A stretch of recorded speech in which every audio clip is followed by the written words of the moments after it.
Boa noite, mais uma vez. É um prazer, tem sido um grande prazer para nós, para eu e a Eliana, Caleb, o irmão Gerlan, poder estar aqui convosco durante este final de semana. O pastor Davi e a esposa e a família têm nos hospedado muito bem. Nós somos muito gratos a Deus por isto. Só queria comentar ligeiramente 2 Coríntios capítulo 5, versículo 8, que o pastor leu mais cedo. Durante esse tempo aí do vírus, me chamou muito a atenção 2 Coríntios 5 e 8, onde Paulo disse: entretanto, estamos em plena confiança, preferindo deixar o corpo e habitar com o Senhor. Aí eu pergunto, deixar o corpo aqui significa o quê? É morrer. Né? E o que Paulo diz? Eu prefiro morrer. Não simplesmente porque com isso vai acabar, mas e habitar com o Senhor. E num tempo quando se a gente se ocupasse aí só em ouvir as notícias, a ameaça era grande, era fazer medo da gente. E o servo do Senhor não era para estar com esse medo todo que estavam fazendo a fim de dominar as pessoas por meio do medo. Paulo diz, é melhor partir mesmo. É melhor morrer e partir para estar com o Senhor. Mas durante este final de semana, então, nós temos estado estudando o que a palavra de Deus diz sobre contentamento. E nós vimos em Filipenses, capítulo 4, Paulo, naquela situação preso, uma situação não boa de maneira nenhuma. Financeiramente, tendo passado dificuldades. E ele diz, eu aprendi a viver contente. Em toda e qualquer situação. E ele diz, não é porque eu sou forte, é porque tudo posso naquele que me fortalece. Ele é que faz a diferença. Nós vimos também ontem à noite em 1 Timóteo, muito obrigado, meu irmão, 1 Timóteo capítulo 6, onde Paulo disse que fonte de grande lucro é a piedade com o contentamento, que tendo o que comer, tendo o teto e a roupa com que nos vestir, que a gente esteja contente. Agora, hoje à noite eu quero tratar da questão de algumas coisas que o contentamento não significa. Porque nós poderíamos, talvez, compreender que não precisa mais trabalhar. Então, vamos abrir lá em 1 Timóteo capítulo 6, no mesmo capítulo onde estivemos ontem à noite. E vamos observar os versículos 1 e 2 aqui. É o mesmo contexto onde Paulo diz que a piedade com contentamento é fonte de grande lucro. Ele diz o seguinte, nos versículos 1 e 2, esta é a palavra do Senhor. Todos os servos, e esta palavra literalmente no original é escravos. Infelizmente, os tradutores não traduziram como seria melhor, todos os escravos que estão debaixo de jugo considerem dignos de toda a honra o próprio Senhor, para que o nome de Deus e a doutrina não sejam blasfemados. Também os que têm Senhor fiel, não o tratem com desrespeito, porque é irmão. Pelo contrário, trabalhem ainda mais, pois ele que partilha do seu bom serviço é crente e amado. Ensina e recomenda estas coisas. E é para isso que nós estamos aqui hoje à noite, para ensinar e recomendar justamente estas coisas. Vamos orar. Ó Pai, enquanto nós meditamos nestas palavras vindas do Senhor, através do seu servo, o apóstolo Paulo, que nós possamos compreender o que significa ser contente e também trabalhar. E nós rogamos no nome do Senhor Jesus Cristo. Amém. Notem, então, aliás, o que aconteceu aqui? As minhas anotações sumiram. Pois bem, Paulo diz aqui, então, todos os escravos, os que estão debaixo de jugo, e no caso, lá no Império Romano, grande parte dos seres humanos estavam debaixo de escravidão. E o que Paulo diz a estes escravos é revolta contra o patrão, porque agora vocês são servos do Senhor e não dos homens? Não, ele diz, considerem dignos de toda honra o próprio Senhor. E este Senhor aqui não é o Senhor do céu, é o patrão, aquele por quem este escravo está trabalhando. Como é, então, que este escravo iria honrar o patrão? Eu tenho 72 anos vividos, e quase todos aqui no Brasil. E muitas vezes, quando os pais pensam em preparar os filhos, dando escola e assim por diante, é a fim de que possam um dia conseguir um bom emprego, ganhar mais dinheiro, viver uma vida mais fácil do que os pais viveram. E muitas vezes estão pensando num curso de inglês, um curso de computação e formação na faculdade. Mas, na verdade, aqui na Bíblia, a Bíblia nos mostra as qualificações mais importantes. Eu tanto tenho andado na minha vida, nesses anos, entre os que trabalham como empregados, como também os que são patrões. E, honestamente, muitas vezes eu tenho ouvido de pessoas que têm condição. Nós somos chamados, então, Efésios 6 e 5, ele diz, quando você trabalhe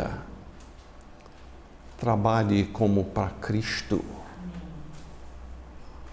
Não pense meramente, eu tenho que fazer isso para ganhar o meu pão. Não faça meramente porque acha que é obrigação. Ele diz, faça o seu trabalho consciente que o Senhor está olhando.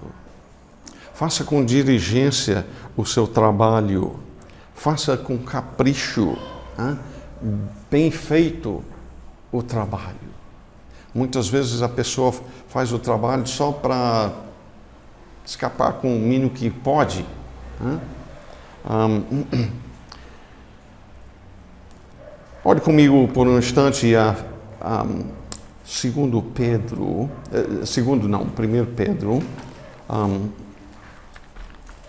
Já referimos a este texto hoje de manhã,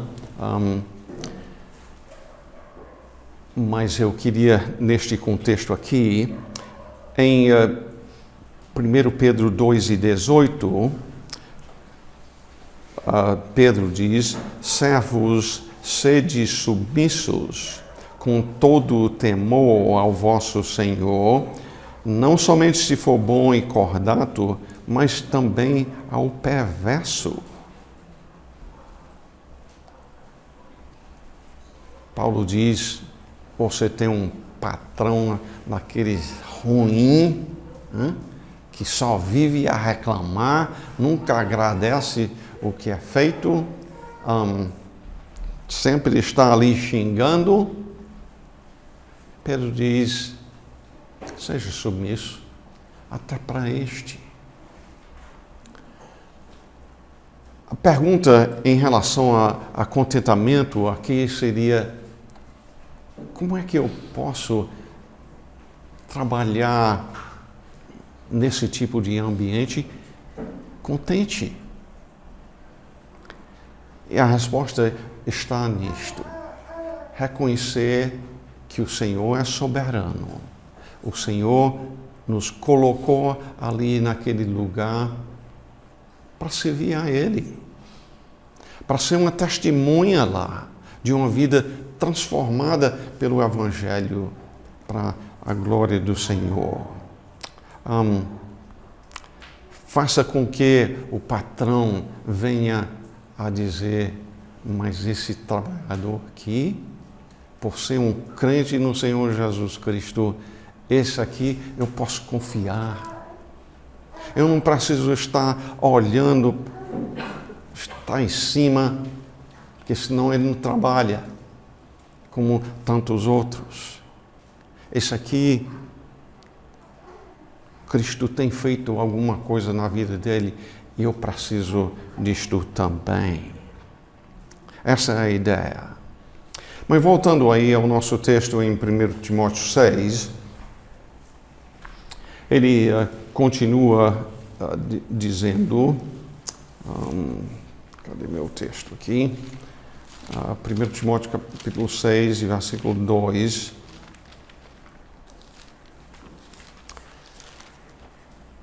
Também os que têm Senhor fiel, não os tratem com desrespeito. O Senhor fiel aqui são as pessoas, servos do Senhor, que estão trabalhando para um patrão crente. Agora, em termos da maioria das pessoas, então, a maioria das pessoas teriam um patrão crente? Não. Se você pensar em 1 Coríntios, capítulo 1, versículos 26 a 29, Paulo diz: olha ao seu redor na igreja. São muitos ricos, são muitos poderosos, políticos, muitos inteligentes que foram chamados, escolhidos pelo Senhor para salvar. Ele diz: não. A maioria são aquelas pessoas que o mundo despreza, que Deus chama para, por meio deles, demonstrar uma vida transformada e gloriosa. Então, o perigo que Paulo está tratando aqui é pensar: o patrão é crente. Se eu chegar no trabalho atrasado, ele vai entender, é irmão, afinal de contas. Ou se eu faltar um dia, não tem problema não. Se eu tirar um tempozinho aqui para parar e evangelizar um dos funcionários, não vai ter problema não. Não faça isso. É importante testificar, mas dê o seu testemunho durante o intervalo ou durante o tempo do almoço, mas a não ser que o patrão lhe contratou para lá evangelizar os funcionários dele, aí se você está sendo pago para isso, está certo. Mas a não ser por isso, o tempo para evangelizar ou discipular alguém não é durante a hora do trabalho, não. Ele diz, os que têm senhor fiel, não os tratem com desrespeito, tenha cuidado quanto à maneira de falar para ele, entenda que ele, afinal de contas, é o patrão, honre a ele. Pelo contrário, ele continua dizendo, faça o quê? O que diz aí? Trabalhe ainda mais. É bom que a gente pare um pouquinho para refletir o ambiente de trabalho naquele tempo. E numa parábola que Jesus contou, se me lembro direito, em Mateus capítulo 20, tem aquele homem que sai para contratar funcionários, homens para trabalhar com ele, diaristas, e ele sai, pega funcionários bem cedo, e aí outros meio-dia, outros 3 da tarde, outros 5 da tarde, ainda para trabalhar. É compreender, então, que o diarista normalmente trabalhava 6 da manhã até 6 da tarde, o claro do dia, 12 horas por dia. E quantos dias por semana? Uns 4 aí? Não. De domingo a sexta-feira, que o dia de folga deles era sábado. 6 dias, 12 horas. Você pensa, então, que o escravo trabalharia menos do que isso? Acredito que não. Ele diz, pelo contrário, o patrão sendo um servo do Senhor, ele diz, trabalhe ainda mais. E por quê? Ele diz, pois ele, o seu patrão, que partilha do seu bom serviço, é crente e amado.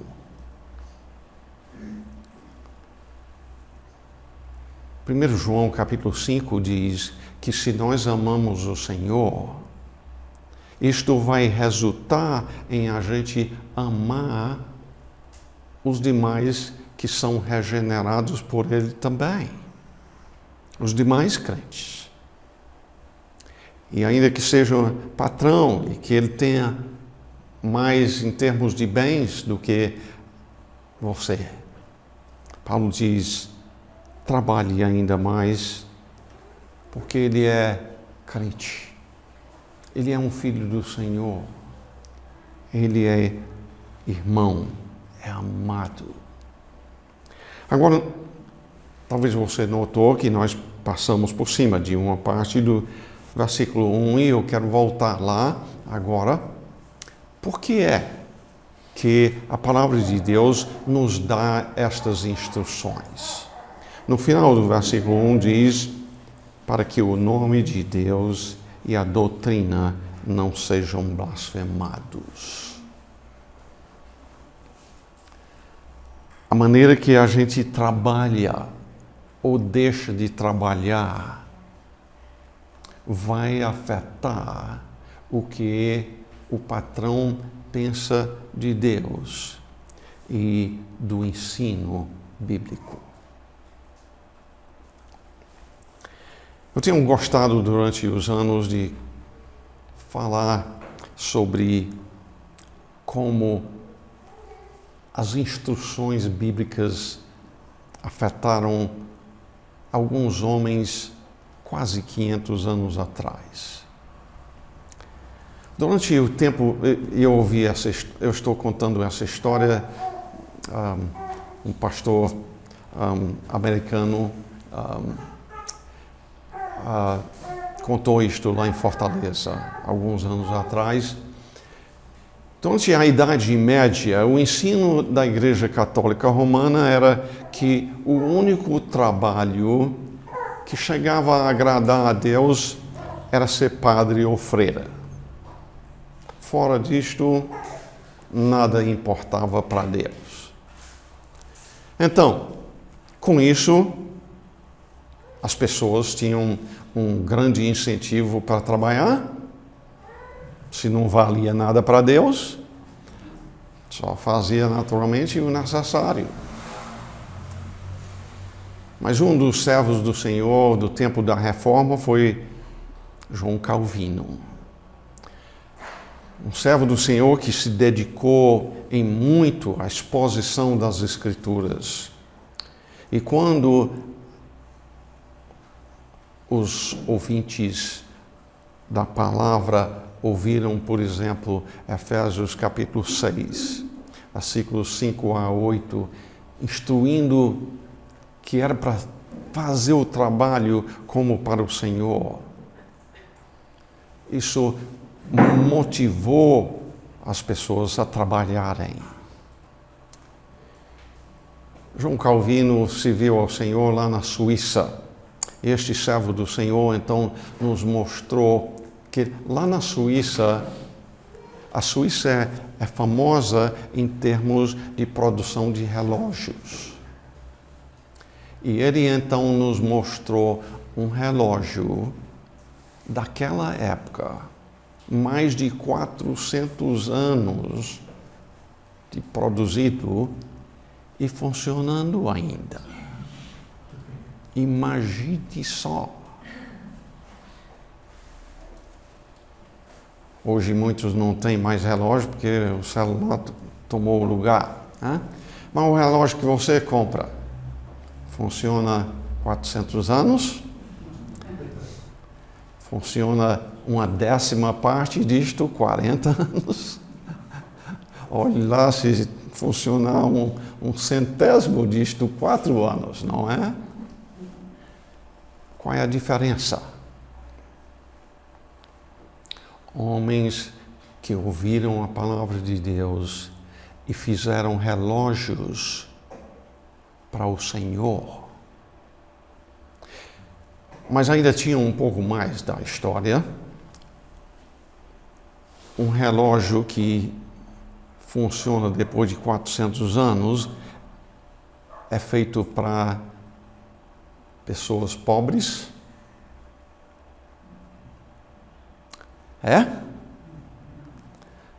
Um pobre não ia ter condição de comprar esse relógio, não. Aliás, eu esqueci de um detalhe.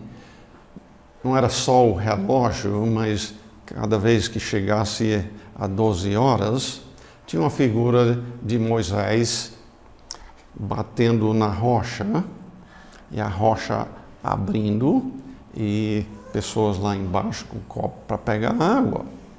Era bem complexo o relógio e ainda funcionando. Tá?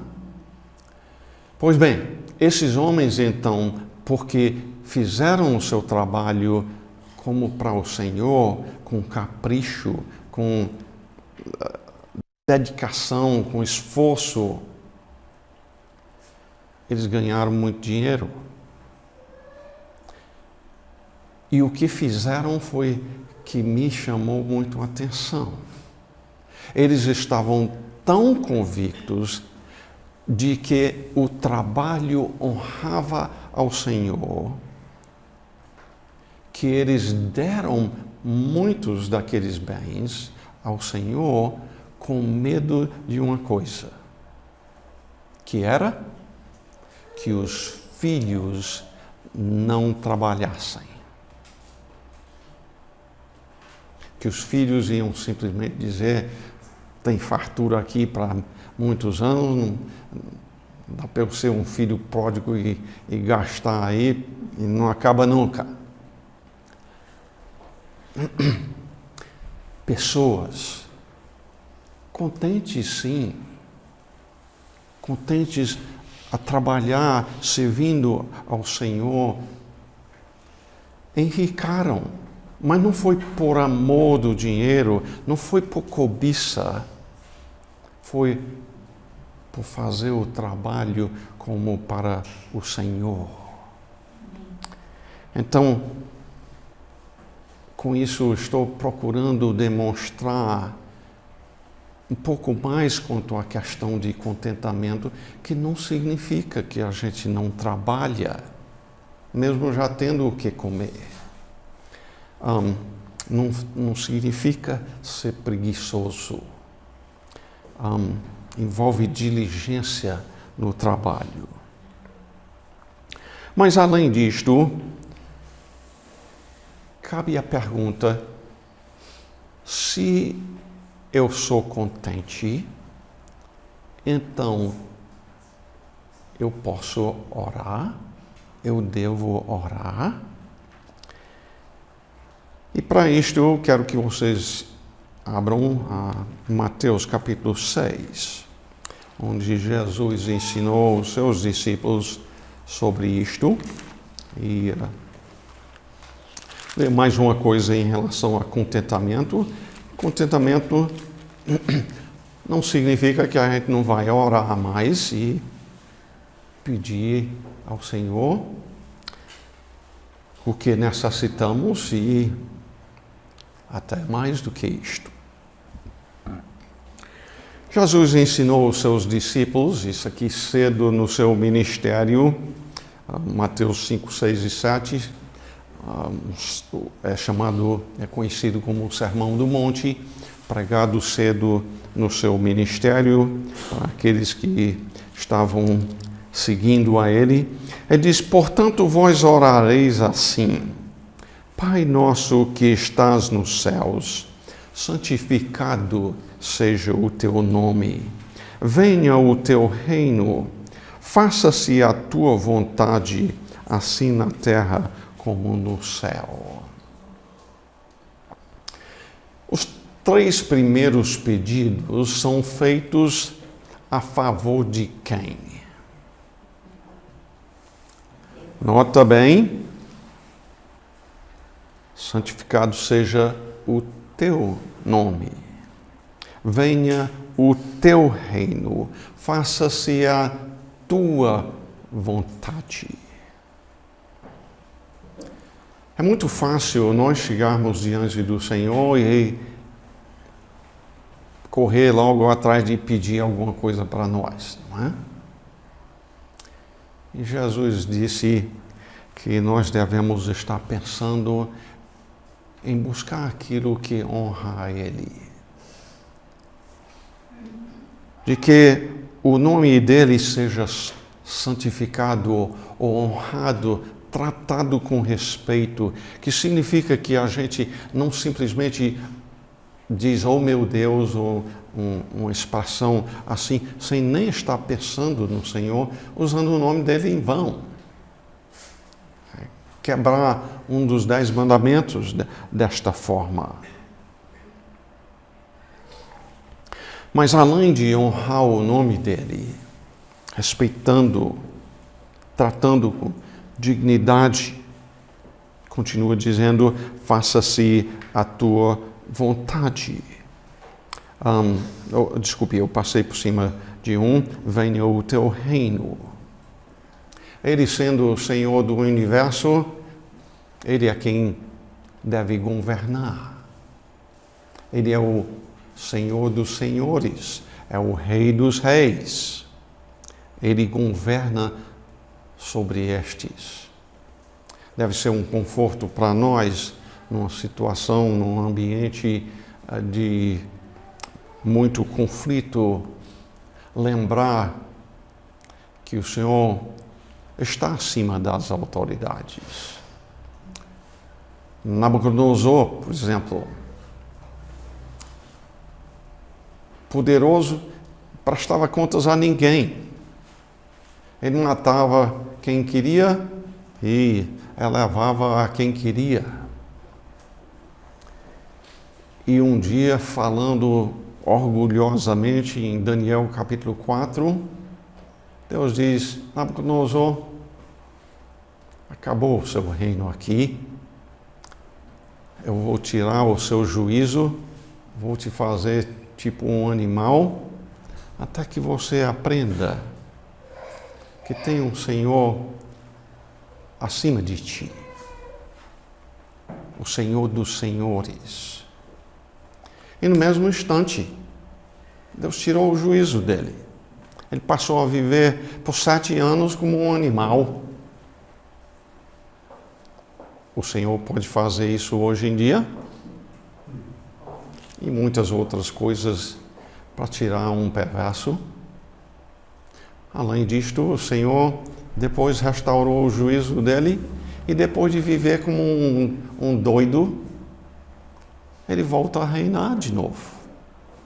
É grande milagre também. Venha o teu reino. Mostre que você é quem domina. Aí diz: faça-se a tua vontade.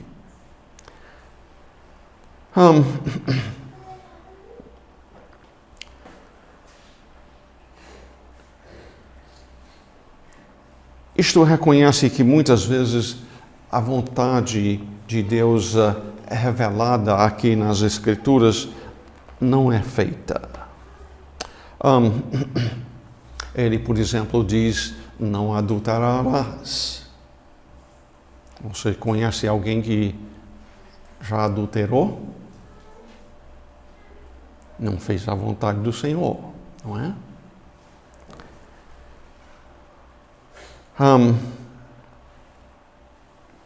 Ele diz que odeia o divórcio. Você conhece pessoas que se divorciaram?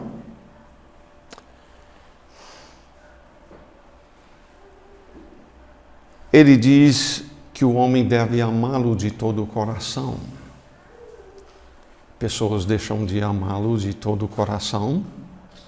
Você mesmo tem amado a ele de todo o coração, todo dia, toda hora, durante todos os seus dias? Obviamente, nenhum de nós tem feito isso.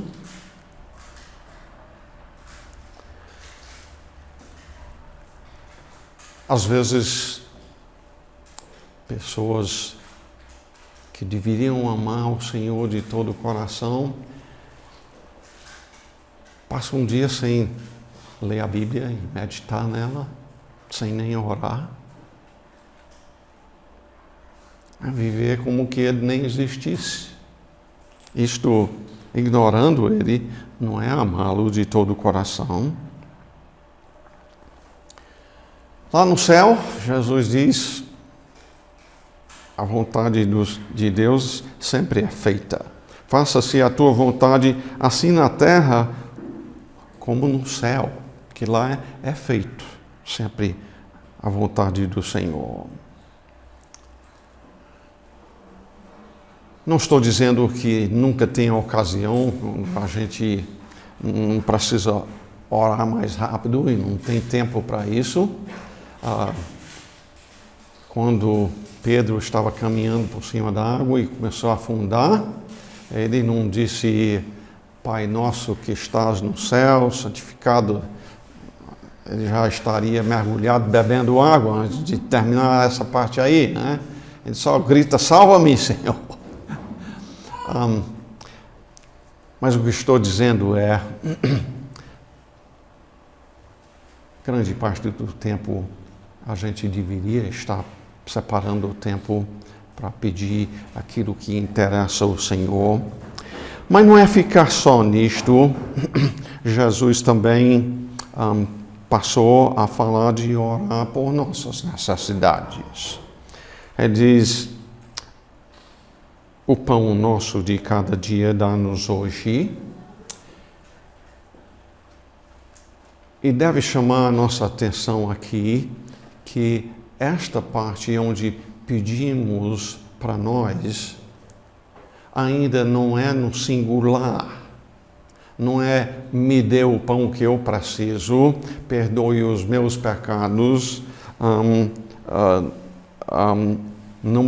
não me deixe cair em tentação. E eu não estou dizendo que a gente não peça assim, mas toda essa parte está no plural.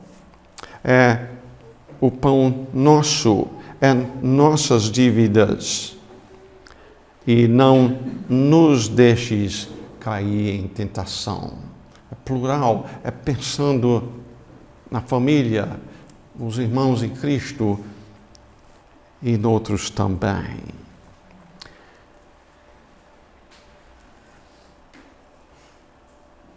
Então, nós temos procurado estabelecer com isto que aquilo que nós temos trabalhado para demonstrar, que o Senhor deseja de nós contentamento. E temos dito isso, especialmente, estou repetindo isso para alguns que talvez não estiveram aqui todas as outras noites, mas contentamento significa poder dizer: Senhor, eu tenho o suficiente. E não pensando meramente na questão financeira ou material. Eu tenho o suficiente quanto à saúde. Eu tenho o suficiente quanto a os relacionamentos em família. E pode ser que uma mulher com um marido descrente deseje muito a conversão dele. É muito fácil isso ser a fim de ter uma vida mais fácil e mais confortável. Né? Mas devia ser para a glória do Senhor. Né?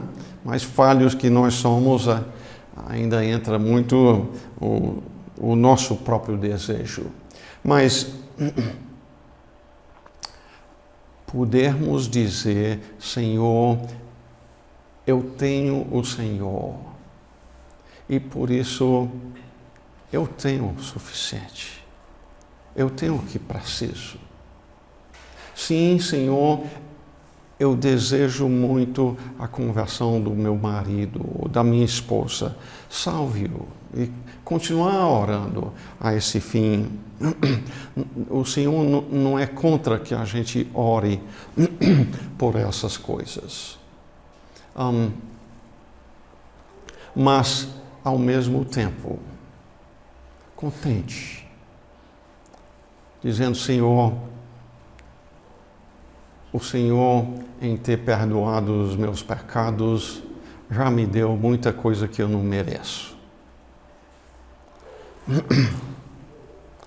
Eu já tenho ouvido muitas vezes pessoas dizerem: eu só quero que Deus me dê o que eu mereço. A minha resposta é: se você conhecesse a Deus, você nunca diria: eu quero que Deus me dê o que eu mereço, porque é o inferno. É isso que você merece. Eu não conheço muitos de vocês pessoalmente, mas eu espero que, se você está aqui hoje à noite e não tem ainda os seus pecados perdoados, que hoje à noite seja a noite de salvação em sua vida. Sem o perdão dos seus pecados, você não vai poder ser contente em toda e qualquer situação. Isso humanamente só é possível em Cristo. Tendo ofendido a Ele, confesse o seu pecado a Ele. Ele morreu na cruz do Calvário para pagar o débito do seu pecado, se você crê em Cristo. Ele ressuscitou ao terceiro dia. Ele vive para salvar todos aqueles que confiam nele. Senhor, nós temos estado aqui durante este final de semana O Senhor se agradou de levantar obreiros para este bairro de Primavera. Te agradecemos pelos 4 anos que esta igreja está celebrando. E que este final de semana e a exposição da Tua Santa Palavra em relação a contentamento, que possa transformar cada vez mais o Teu povo, para Te servirem com fervor e dedicação.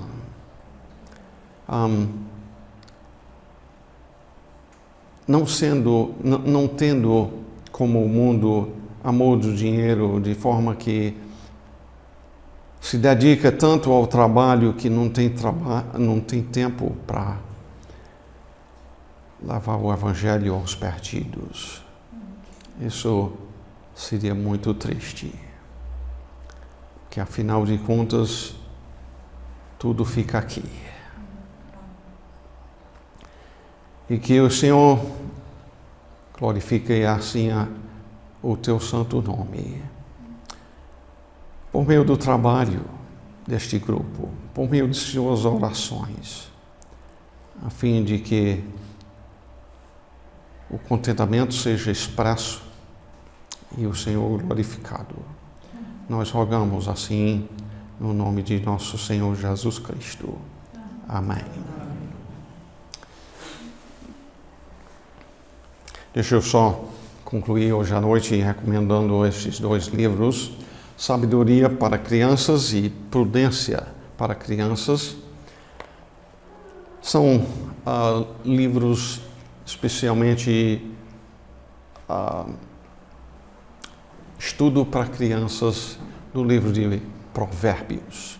Provérbios foi escrito por um pai para instruir o seu filho sobre muitas áreas da vida, sobre a língua, sobre o trabalho, sobre não ser preguiçoso, os cuidados em relação a relacionamentos com pessoas do outro sexo, para não pecar contra Deus. O livro de Provérbios mostra muitas maneiras que são pecados do pobre, que são as causas dele ser pobre. E, geralmente falando, a nossa cultura procura inculcar nas pessoas que a pessoa é pobre porque o rico explora. Isso é pecado também, e Tiago capítulo 5 fala sobre este pecado. Mas a grande parte das pessoas que realmente vivem na miséria da pobreza, geralmente é por causa de pecado, seja de vício, seja de preguiça, embriaguez, droga, sexo fora do casamento e muitas outras coisas. Estes 2 livros tratam então de ensinos práticos da vida diária para as pessoas. Nós temos isto e Bíblias e outros livros lá atrás, ao seu dispor. Muito obrigado pela atenção dada à palavra do Senhor. Tem sido o nosso prazer estar aqui com vocês.